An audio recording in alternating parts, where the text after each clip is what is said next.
Hi friends, പുതിയൊരു വീഡിയോയിലേക്ക് എല്ലാവർക്കും സ്വാഗതം. അങ്ങനെ കാവേരിനെ നോക്കുമ്പോൾ കാവേരിനെ അവിടെ ഒന്നും കാണാനില്ല. ഈ സമയത്ത് യമുന അകത്തുനിന്ന് വരുമ്പോൾ കാവേരിനെ ചോദിക്കുമ്പോൾ കാവേരി അകത്തൊന്നുമില്ല എന്ന് പറയാണ് കേട്ടോ. അപ്പോൾ ഇവിടെ എങ്ങോട്ട് പോയി ഒന്നും പറയുന്നുണ്ടില്ലല്ലോ എന്നൊക്കെ പറയാണ് കേട്ടോ ഗംഗി. അങ്ങനെ അത് കഴിഞ്ഞതിന് ശേഷം ശാരദ പറയുന്നുണ്ട്, നീ ആ കഴുതനെ വിളിച്ചു നോക്ക്, ഈ വണ്ടി വന്ന് എടുക്കുന്ന സമയത്ത് ഇവിടെ എങ്ങോട്ടാണ് പോയത് എന്നിങ്ങനെ ചോദിക്കുകയാണ്. അങ്ങനെ അവർ ഇറങ്ങാനായിട്ട് ഇങ്ങനെ നിൽക്കുകയാണ്.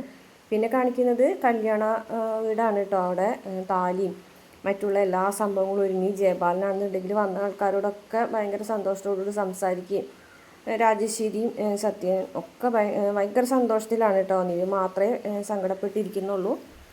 ഈ സമയത്ത് കാവേരി അകത്തേക്ക് കയറി വരികയാണ്. അപ്പോൾ നീ ഈ സമയത്ത് എവിടെ പോയിരിക്കുകയായിരുന്നു, വണ്ടി വന്നത് കണ്ടില്ലേന്ന് ചോദിക്കുകയാണ്. എനിക്ക് അത്യാവശ്യമായിട്ടൊരു കാര്യത്തിന് പോകാനുണ്ടായിരുന്നു, വാ നമുക്ക് പോകാം എന്ന് പറഞ്ഞിട്ട് ലഗേജൊക്കെ എടുക്കാണ് കേട്ടോ. അപ്പോൾ വിനീത് പറയുന്നുണ്ട്, വേണ്ട കാവേരി, ഇതൊക്കെ ഞാനെടുത്തോളാം. അതൊന്നും സാരില്ല വിനീതേട്ടാ നമുക്ക് പോകാം എന്ന് പറഞ്ഞിട്ട് ലഗേജൊക്കെ എടുത്ത് പോകാനായിട്ട് ഇറങ്ങുന്ന സമയത്ത് ശാരദയ്ക്ക് ഭയങ്കര സങ്കടം വരികയാണ് കേട്ടോ. ശാരദനെ നോക്കിയിട്ട് ഗംഗ ഇങ്ങനെ കയ്യിൽ പിടിച്ചിട്ട് ആശ്വസിപ്പിക്കുന്നുണ്ട്. സാരില്ല എന്നുള്ളത്, വീട് അച്ഛൻ നോക്കിക്കോളും അമ്മേ, അച്ഛൻ എവിടെ ഉണ്ടാവും എന്നൊക്കെ ഗംഗ പറഞ്ഞ് ആശ്വസിപ്പിക്കുന്നുണ്ട്. അങ്ങനെ അവരെല്ലാവരും കൂടിയിട്ട് ലഗേജൊക്കെ എടുത്തിട്ട് പുറത്തേക്ക് ഇറങ്ങുകയാണ് കേട്ടോ. ഒരുപാട് സങ്കടത്തോടു കൂടിയിട്ടാണ് ഇറങ്ങുന്നത്. അതിനുശേഷം വിനീതിൻ്റെ അടുത്ത് നിന്നിട്ട് കാവേരി പറയാണ്, വിനീതേട്ടാ നമുക്ക് പോകുന്നതിന് മുമ്പ് ജയപാലിൻ്റെ അടുത്ത് കൂടെ ഒന്ന് കയറിയിട്ട് വേണം പോകാനായിട്ട്. ഇന്നോ? ഇന്ന് കല്യാണമല്ലേ? ആയിക്കോട്ടെ, നമുക്ക് എന്തായാലും അവിടെ കയറണം. അത് വേണോ കാവേരി? ഈ ലാസ്റ്റ് സമയത്ത് വേണം വിനീതേട്ടാ. വണ്ടിയിലിരിക്കുന്ന ആരും അറിയണ്ട, അവിടെ എത്തിയിട്ട് എല്ലാവരും അറിഞ്ഞാൽ മതി എന്ന് പറയും കേട്ടോ. ഈ സമയത്ത് യമുന പുറത്ത് നിൽക്കുന്നുണ്ട് കേട്ടോ. യമുന പറയണ, ചേച്ചിക്കും ഇവിടുന്ന് പോകാനായിട്ട് ഇഷ്ടമാണോ, ഇവിടുന്ന് പോകേണ്ട ആവശ്യമുണ്ടോ എന്നൊക്കെ ചോദിക്കുകയാണ് കേട്ടോ. അന്നേരം യമുനോട് കാവേരി പറയാണ്, എനിക്ക് വീടല്ല വലുത്, എനിക്ക് ജീവിതമാണ് വലുതെന്ന് പറഞ്ഞിട്ട് നീ അകത്ത് കയറുമെന്ന് പറയാണ്. അങ്ങനെ അവർ വണ്ടിയിൽ കയറാണ്. പിന്നെ കാണിക്കുന്നത് പ്രവീണനെ ഒരുക്കി സുന്ദരിയാക്കിയിട്ട് ശരീരം മുഴുവൻ നിറച്ച് ഗോൾഡൊക്കെ ഇട്ടിട്ട് സുന്ദരിയായിട്ട് കൊണ്ടുവരികയാണ് കേട്ടോ പ്രവീണ രാഗിണിനെ. അങ്ങനെ അവരിങ്ങനെ പന്തലിലേക്ക് കയറാനായിട്ട് വരുന്നത് കാണിക്കുന്നുണ്ട്. അതിന് ശേഷം കാവേരി ജയപാലിൻ്റെ അവിടെ വീട്ടിൽ വന്ന് ഇറങ്ങാണ് കേട്ടോ. ഈ സമയം നിവിനാണെന്നുണ്ടെങ്കിൽ വളരെയധികം സങ്കടത്തോടു കൂടി തന്നെ ഇരിക്കുകയാണ് കേട്ടോ. മുഖം നിവർത്തി ഒരാളെ നോക്കുന്നു പോലുമില്ല. ഈ സമയത്ത് ഗംഗ ചോദിക്കുന്നുണ്ട് വിനീതിനോട്, വിനീതേട്ടാ എന്താ എവിടെയെന്ന് ചോദിക്കുകയാണ് കേട്ടോ. അപ്പോൾ രാഗിണിയാണെന്നുണ്ടെങ്കിൽ വിനീതിനല്ല നിവിനെ നോക്കുമ്പോൾ നിവിനെ ഒരു പുച്ഛത്തോടു കൂടിയിട്ട് തിരിഞ്ഞിരിക്കുകയാണ്. പിന്നെ എല്ലാവരും പുറത്തിറങ്ങാണ് കേട്ടോ. വണ്ടിയിൽ നിന്ന് പുറത്തിറങ്ങിയിട്ട് എന്താ ഇവിടെ? അപ്പോൾ അച്ഛമ്മയും വന്ന് ചോദിക്കുന്നുണ്ട്, എന്താ കാര്യം ഇവിടെ, എന്തിനാണ് ജയപാലിൻ്റെ അടുത്തേക്ക് വന്നത്, അവൻ്റെ പടത്തിൻ്റെ ഹുങ്ക് കാണാനോ എന്ന് ചോദിക്കാൻ കേട്ടോ. അപ്പോൾ ശാരദയും വന്ന് പറയുന്നുണ്ട്, എന്തിനാണ് മോളെ ഈ നേരത്തെ ഇവിടേക്ക് വന്നത്, ഇതിൻ്റെ ആവശ്യമൊന്നുമില്ല, വാ പോകാം എന്ന് പറഞ്ഞിട്ട് വിളിക്കാൻ കേട്ടോ കാവേരിനെ. അന്നേരം കാവേരി പറയാണ്, നിങ്ങൾ പൊക്കോ, ഞാൻ വരുന്നില്ല എന്ന് പറയും കേട്ടോ. വരുന്നില്ലാന്നോ, നീ എന്തൊക്കെയാണ് പറയുന്നത് എന്ന് ഗംഗയും ചോദിക്കാൻ കേട്ടോ. അമ്മേ, അച്ഛൻ ഓവർ ടൈം ജോലിയെടുത്തും ഉറക്കം വിളച്ചും ഒക്കെ ഒരുപാട് കഷ്ടപ്പെട്ടിട്ടല്ലേ നമുക്ക് വേണ്ടിയിട്ട് സമ്പാദിച്ചത്. സമ്പാദിക്കുന്ന സമയത്ത് എൻ്റെ ശാരദയും മക്കളും നന്നായി ജീവിക്കട്ടെ എന്നല്ലേ അച്ഛൻ്റെ മനസ്സിലുണ്ടായിട്ടുണ്ടാവുക അല്ലേ. അപ്പോൾ ശാരദ ഒന്നും മിണ്ടുന്നില്ല കേട്ടോ. ഗംഗ ചേച്ചിനെ ഒരു രാജകുമാരിയെ പോലെ കെട്ടിച്ചയക്കണമെന്നില്ലായിരുന്നു അച്ഛൻ്റെ ആഗ്രഹം എന്ന് ഗംഗയുടെ അടുത്ത് ചെന്നിട്ട് ഗംഗനോട് ചോദിക്കുകയാണ്. അപ്പോൾ ഗംഗയ്ക്ക് സങ്കടമാവാണ്. അതിനുശേഷം യമുനയുടെ അടുത്ത് ചെന്നിട്ട് പറയും, ഇവളെ കളക്ടറാക്കണം, പഠിപ്പിച്ച് കളക്ടറാക്കണം എന്നല്ലായിരുന്നു അച്ഛൻ്റെ ആഗ്രഹം.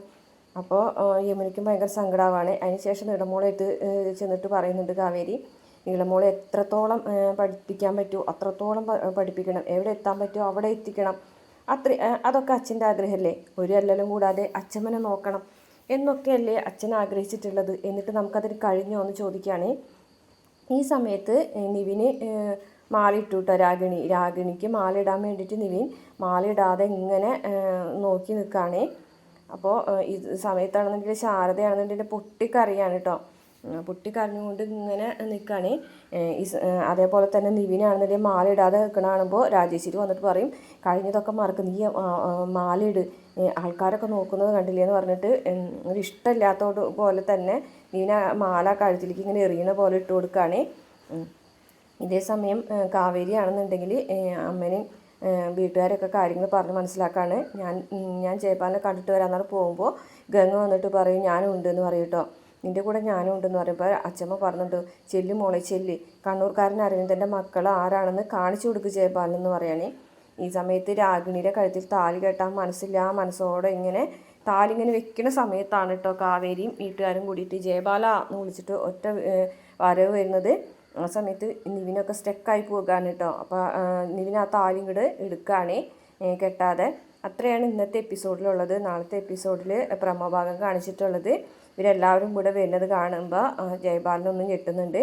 പിന്നെ കാണിക്കുന്നത് ചാരുലത വരികയാണ് കേട്ടോ. ചാരുലത വരുമ്പോൾ മേഡം വന്നല്ലോ എന്നൊക്കെ പറയാണ് കേട്ടോ. ഞാൻ ഉണ്ണാൻ വന്നതല്ല ഊട്ടിക്കാൻ വന്നതാണെന്ന് ജയപാലിനോട് പറയാണ് കേട്ടോ. അങ്ങനെ ജയപാലിനെ അറസ്റ്റ് ചെയ്യാനുള്ള വാറണ്ടൊക്കെ കൊണ്ടാണ് പോലീസ് ഒക്കെ വന്നിട്ടുള്ളത്. മാത്രമല്ല തെളിവുകൾ ബാങ്ക് മാനേജര് അതുപോലെ തന്നെ ശിവരാമേട്ടനൊക്കെ വന്നിട്ടുണ്ട് കേട്ടോ. അപ്പോൾ എന്തായാലും ജയപാലൻ്റെ എല്ലാ പദ്ധതികളും അവിടെ പാളിപ്പോകാണ്. ഈ സമയത്ത് പണം കൊടുക്കണം എന്നുള്ളത് നിർബന്ധമായി വരികയാണ് കേട്ടോ. ശിവരാമനാണെന്നുണ്ടെങ്കിൽ നടന്ന എല്ലാ കാര്യങ്ങളും വിളിച്ച് പറയുകയാണ്. ശാരദ ഇത് കേട്ടിട്ട് ആകെ വിഷമിച്ചിട്ട് നമ്മളെ ജയപാലൻ്റെ കഴുത്തിന് കുത്തിപ്പിടിച്ചിട്ട് സ്വന്തം കൂടപ്പറപ്പിനെ പോലെ കൂടെ കൊണ്ടു നടന്ന് കൊന്നില്ലേടാ നീ എന്നൊക്കെ ചോദിക്കുന്നുണ്ട്. അങ്ങനെ ജയപാലൻ പണം കൊടുക്കാൻ വിസമ്മതിക്കുകയാണ് കേട്ടോ. ഈ സമയത്ത് ജയപാലൻ്റെ മുന്നിൽ ദേഷ്യത്തോടെ ചെന്നിട്ട് പറയാണ് രാഗിണി എന്തൊക്കെ സംഭവിച്ചാലും ഈ കല്യാണം നടക്കണം എന്ന് തന്നെ പറയാൻ കേട്ടോ. ഇനിയിപ്പോൾ അച്ഛനെ അറസ്റ്റ് ചെയ്താൽ പോലും ഈ കല്യാണം നടക്കണം എന്നുള്ള രീതിയിലാണ് രാഗിണി നിൽക്കുന്നത്. രാഗിണി പറയുന്നുണ്ട് നായ്ക്കൾക്ക് ബിസ്ക്കറ്റ് ഇട്ട് കൊടുക്കുക അച്ഛാ, എന്നാലും ഈ കല്യാണം നടക്കണം എന്ന് പറയാൻ കേട്ടോ. അതൊക്കെ കേട്ടിട്ട് യമുനയും ഗംഗയും കാവേരിയും എല്ലാവരും കൂടി ഡി എന്നൊരു വിളിക്കുന്നുണ്ട് കേട്ടോ. അപ്പോൾ എന്തായാലും നാളത്തെ കല്യാണം മുടങ്ങാനുള്ള സാധ്യത കാണുന്നുണ്ട്. തമിഴിലൊക്കെ അങ്ങനെയാണ്, കല്യാണം മുടങ്ങുന്നുണ്ട്. നിവിൻ രാഗിണിനെ കല്യാണം കഴിക്കാതെ അവിടെ ഇറങ്ങി പോകുന്നൊക്കെ ഉണ്ട് കേട്ടോ. ഇത്രയാണ് പ്രൊമോ കാണിച്ചിട്ടുള്ള വീഡിയോ. ഇഷ്ടപ്പെട്ട ചാനൽ സബ്സ്ക്രൈബ് ചെയ്ത് സപ്പോർട്ട് ചെയ്യണേ.